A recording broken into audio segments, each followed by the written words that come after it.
Hi, it's me again with Corel Draw Tips and Tricks. This is part 3. I did parts 1 and 2 with a 5-sided polygon. Then I started thinking you could do this with any sided polygon. So we're going to make it with a 6-sided.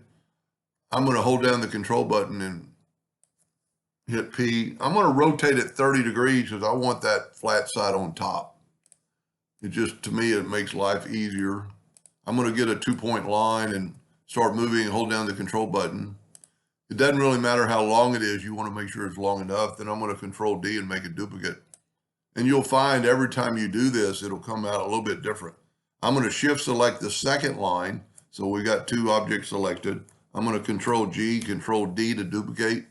And because it's a 6-sided polygon, it's got a centerable part. Now that doesn't look like it is in there, but I don't think it is. Let me bring in indexing lines. Let's hit P and put it in the center of the page. Get over here and hit P, put it in the center of the page. See, it didn't look like it was. Okay, now rotate that 60 degrees. Earlier we did 72, and then control D.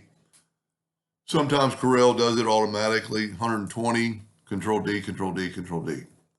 Now, all we have to do is kind of something like this. And what I said every time is going to be a different, because this triangle isn't as big as the one I have here. And I don't really like the way I did that sharp point, so maybe I can do a little better this time. Get your 3-point curve line and go from there to there, and holding down the control button and kind of get a more perfect arch. And then we're going to go from that one to this one, so it'll be kind of a peak. And see, we're going to have a little bit of a gap in there, but that's really fine. I don't like, we'll see on this. So you can always take your shape tool and then go back, and maybe it won't be as sharp yeah, I don't like that. You could actually go outside the line on that one, but I want to do this one too. I want to get it more so on that line. I don't want that straight edge right there. That's pretty good. I'm going to take the virtual segment delete key, and I'm going to leave this, but I'm going to go in and take this one, this one, this one, and this one. Now at this time, I'm going to group all this together, control G.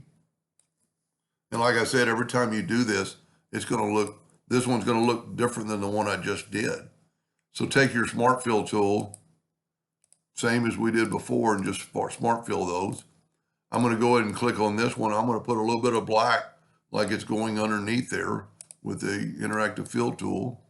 Just a little bit, don't want too much. Then I'm going to select on this one, and I'm going to put a little black right there. And if it's too much, you can slide this handle down. That looks pretty good. I'm going to put a little bit more here by sliding the handle down, and you could always make it a little more evenly by doing that. And you could bring your orange down, and it'll make it look darker.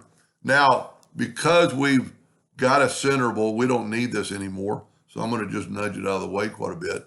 I'm going to go ahead and control G to group, control D to duplicate, hit on the X and make a rotation to the center.